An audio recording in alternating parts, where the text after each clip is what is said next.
la avaricia, te traerá más codicia, te traerá odio, te traerá peleas. ¿Por qué?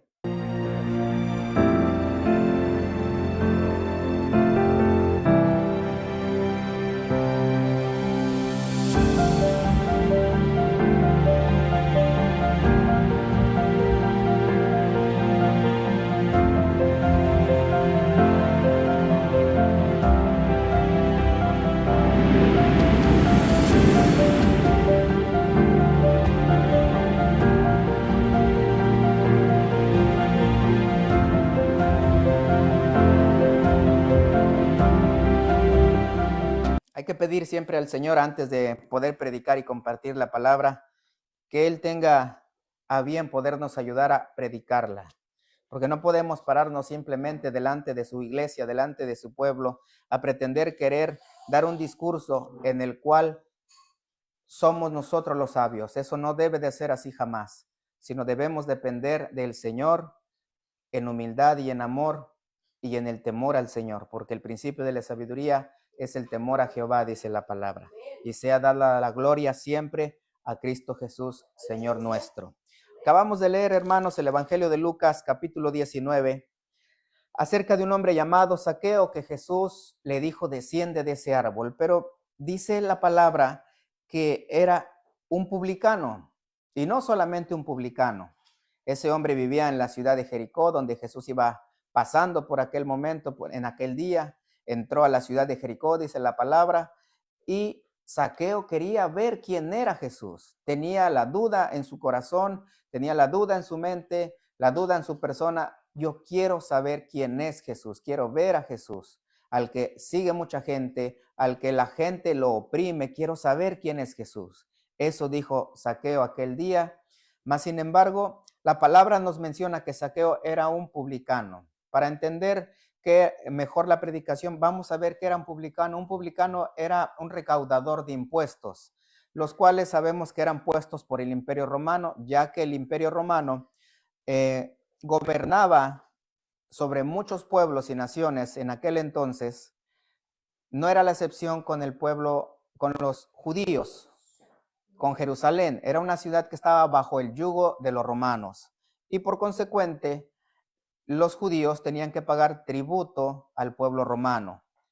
Y el problema era en que los romanos designaban a mismos judíos a cobrarle impuestos a sus mismos hermanos.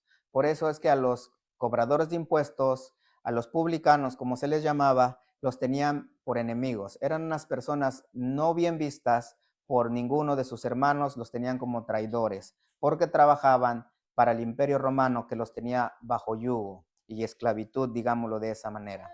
Entonces, Zaqueo era ese hombre, pero no solo era un publicano, la palabra dice que era jefe de los publicanos.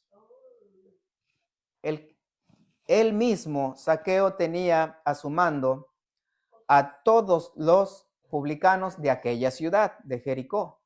Y no sabemos si de más ciudades, pero más sin embargo la palabra dice que en Jericó vivía Zaqueo y él era jefe de los publicanos. Era un hombre que tenía bajo su autoridad a más publicanos y ya él le daban cuenta de lo que cobraban a sus hermanos judíos en impuesto para el pueblo romano. Era un hombre rico, dice la palabra, jefe de publicanos y rico. Procuraba ver quién era Jesús, pero no podía a causa de la multitud, pues era pequeño de estatura, dice la palabra, que corrió delante, subió a un árbol sicómoro para verle, porque había de pasar por ahí. ¿Quién? Jesús mismo. Pero Jesús, cuando llegó a aquel lugar, miraba hacia arriba. Jesús sabía dónde estaba Zaqueo. Sabía dónde estaba aquel hombre que tenía la duda de quién era él.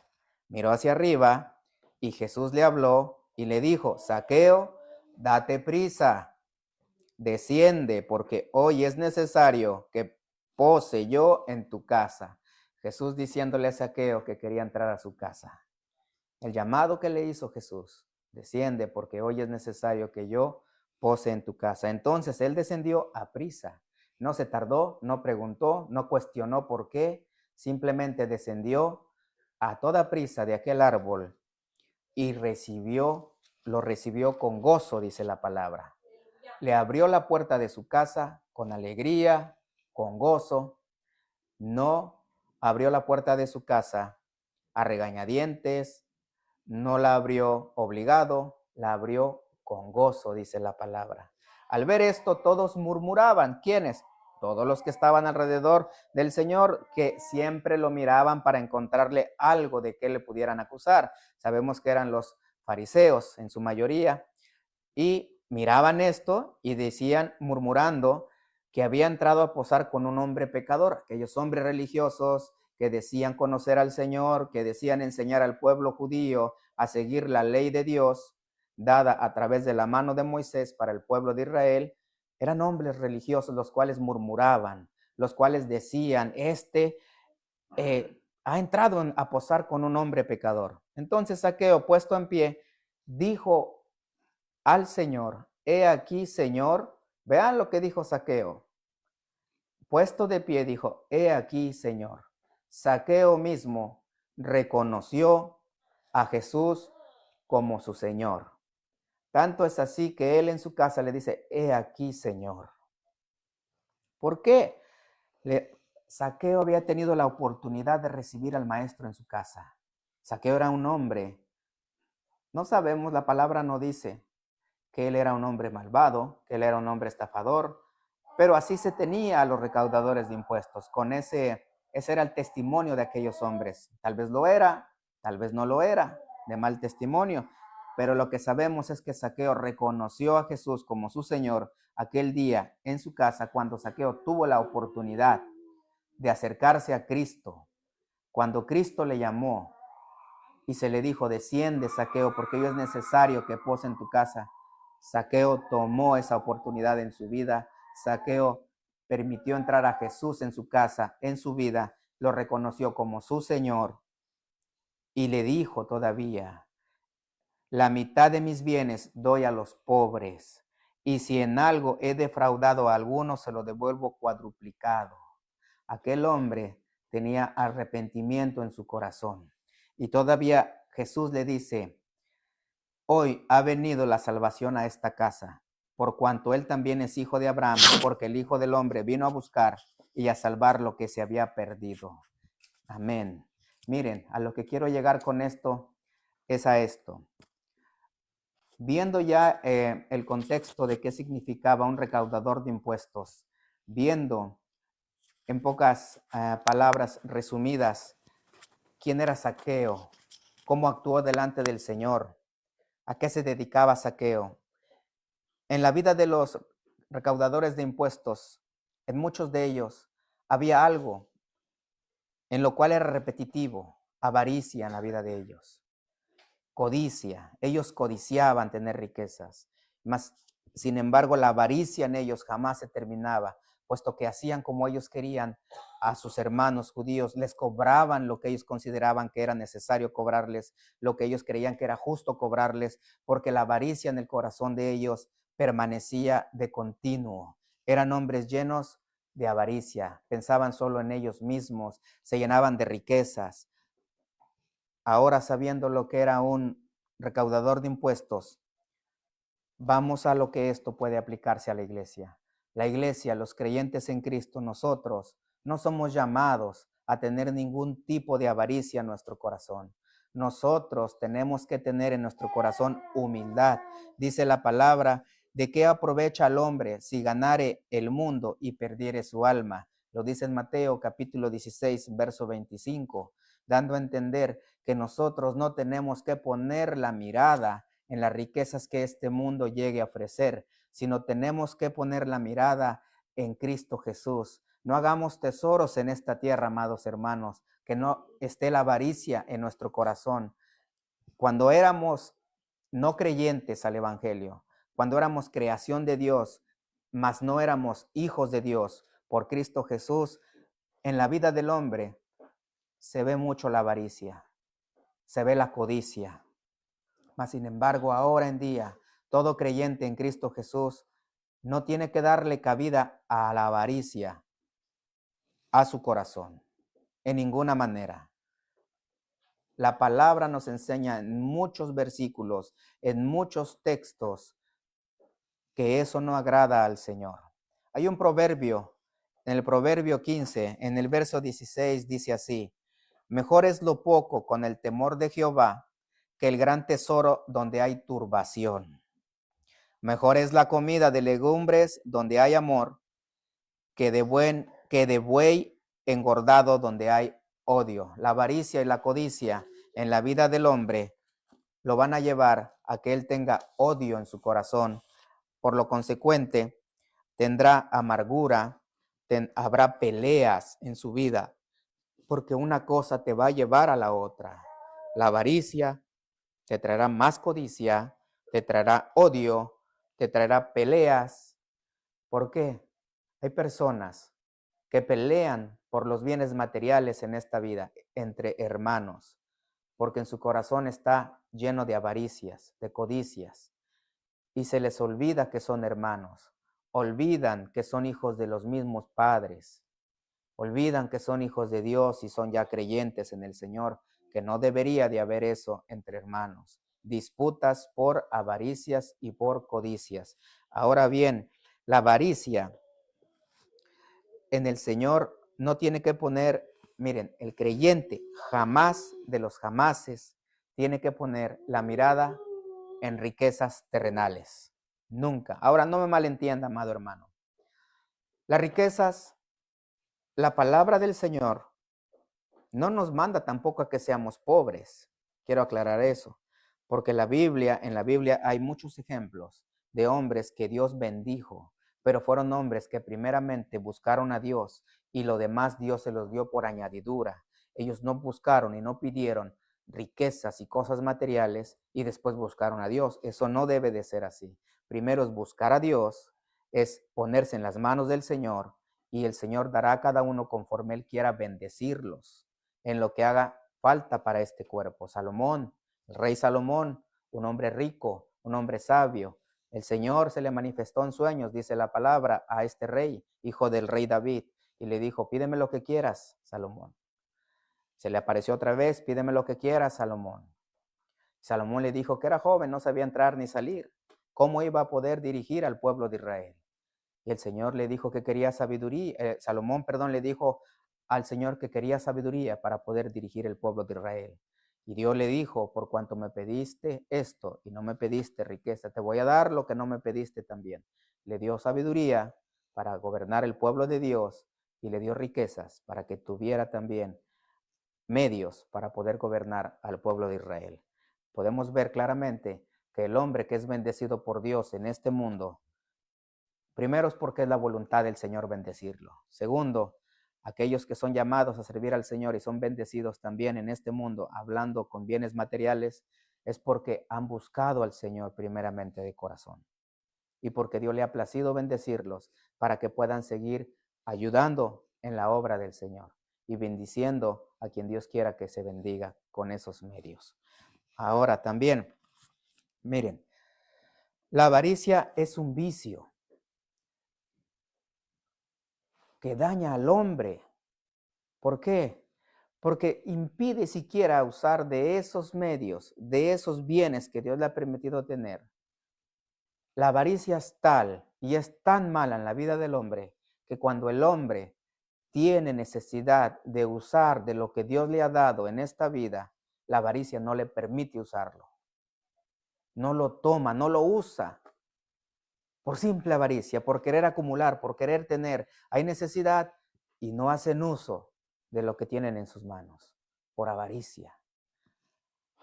En Eclesiastés dice que todos los ríos van al mar y el mar nunca se llena.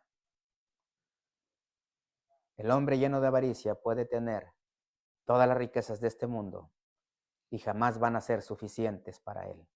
Siempre va a querer más.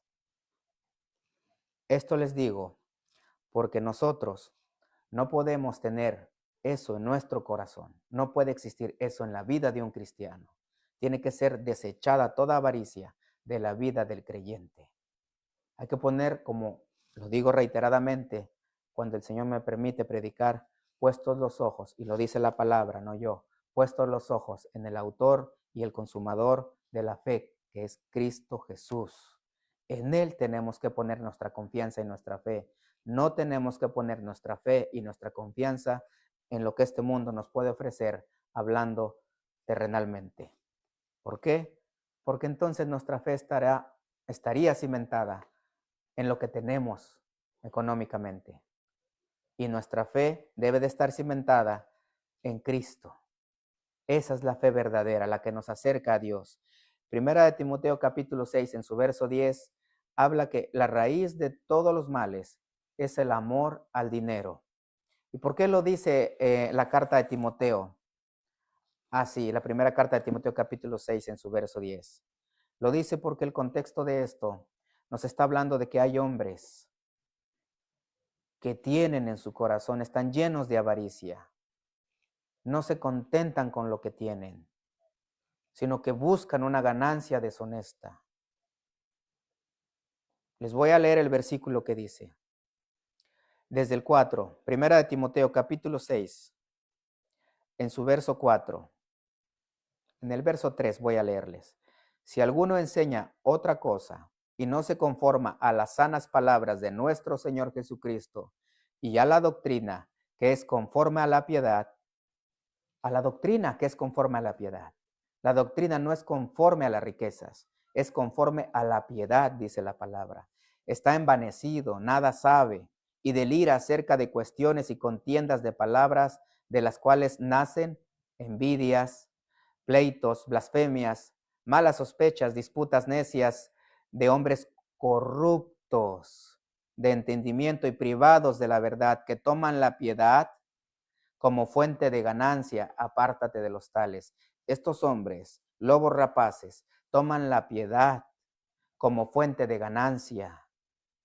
Ellos utilizan la palabra del Señor, lucrando con la fe de los creyentes, haciéndoles creer que la fe en el hombre se puede manifestar si ellos traen dinero a ellos, y eso no es así. Utilizan la piedad como fuente de ganancia, utilizan el evangelio de nuestro Señor Jesucristo, engañando a aquellos que tienen necesidad y que quieren acercarse a Dios y que quieren conocer de Dios. Lucran con esa fe, lucran con esa piedad de esas personas y les hacen creer que teniendo aquellas muestras, entre comillas, de obediencia, trayendo grandes cantidades de dinero delante de ellos, Dios los va a bendecir más. Eso no es así, amados hermanos. La palabra no nos enseña eso. Nosotros hemos sido bendecidos desde el momento en que Cristo se dio a sí mismo en sacrificio por todos nosotros que éramos pecadores en esa cruz. Cuando Él se sacrificó, cuando Él se entregó a sí mismo y Él fue ese cordero inmolado en esa cruz aquel día en el monte Calvario, nosotros ya hemos sido bendecidos, porque ahora, gracias a ese sacrificio, tenemos el privilegio y la gran bendición de ser reconciliados con el Padre. Y todo pecado nos es perdonado a través del nombre de Cristo Jesús. Y ahí somos más que bendecidos ya. Ahí el Señor ha hecho misericordia con nosotros. No necesita usted, amado hermano, pretender comprar la gracia, pretender comprar el amor que Dios le da a través de Cristo Jesús.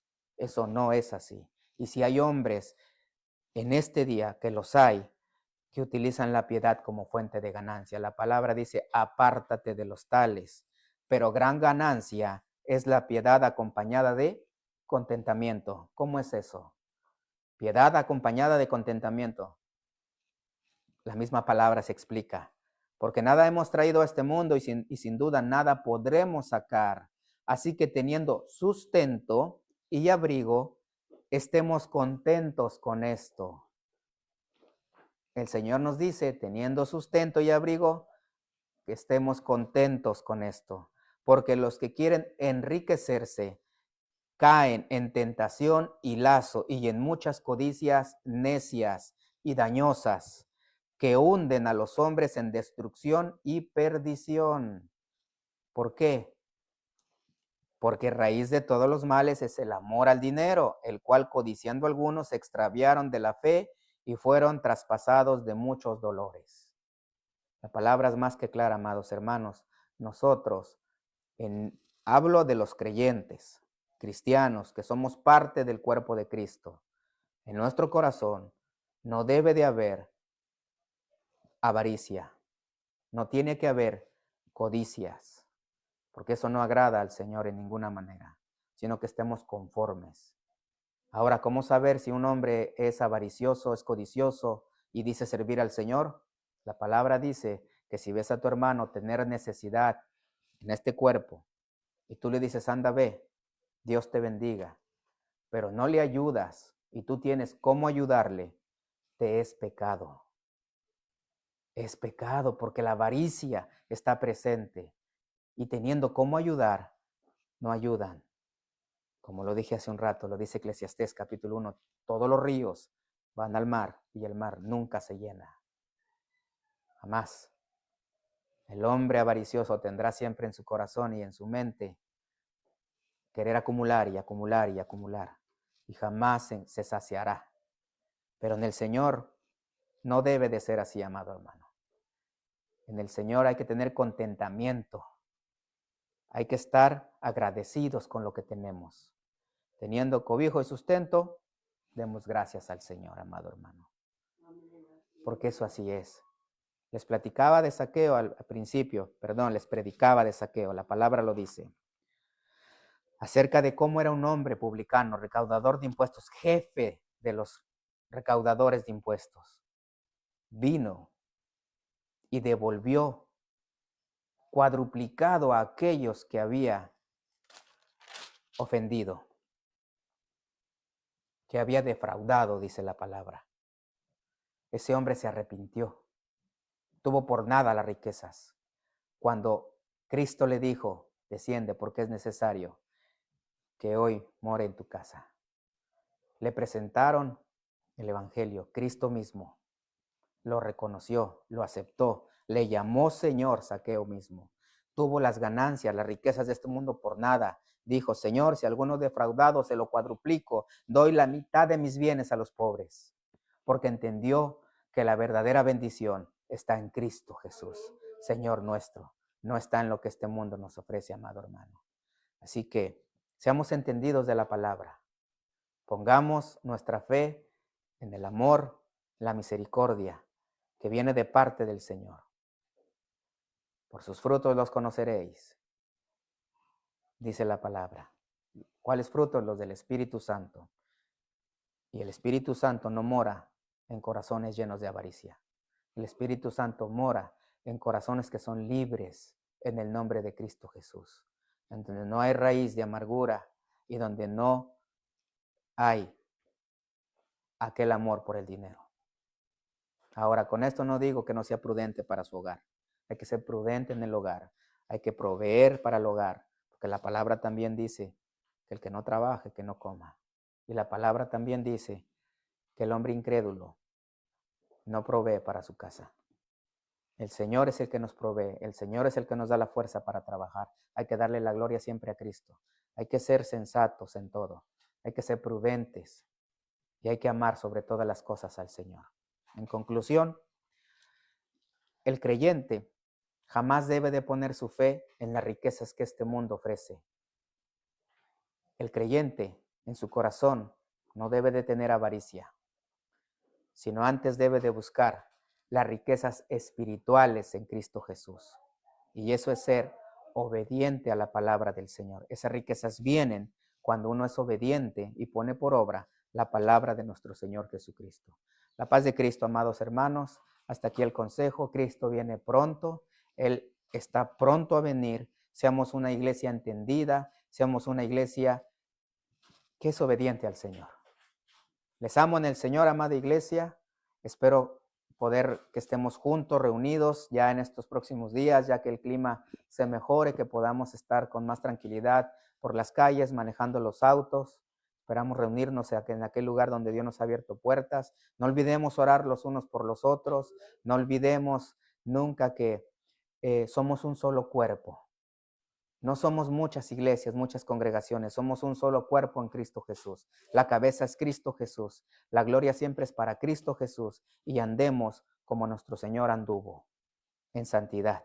La paz de Cristo, amada iglesia, bendiciones. Voy a orar antes para entregar este tiempo y le dejo el tiempo a nuestra hermana para que continúe. Padre, en esta hora le agradezco, Señor, la gloria siempre sea suya por los siglos de los siglos. Le pido por mis hermanos, Señor, que están trabajando en esta hora, Señor. Guárdelos, Señor, de todo mal. Guárdelos de todo peligro, Dios Todopoderoso. Ponga en ellos, Señor, el anhelo de hacer lo correcto siempre delante de sus ojos, Padre. Que le den la gloria a usted. Guarde a mis hermanos que están en sus hogares, sus familias, sus hijos, aquellos esposos, aquellas esposas, Señor. Ponga en ellos el anhelo de acercarse a usted, Señor, de que comprendan que solamente en Cristo Jesús hay vida eterna y perdón de pecados. Ayude a todo aquel amigo que haya escuchado esta palabra, Señor, en este día, Padre. Si usted, Padre, tocó ese corazón, sea la gloria suya, Señor. Reciba, Padre, aquella oración de arrepentimiento de aquel que quiera venir a sus pies en esta hora, Señor, en el nombre de Jesús, perdónelo, tómelo como su hijo y escriba su nombre en el libro de la vida.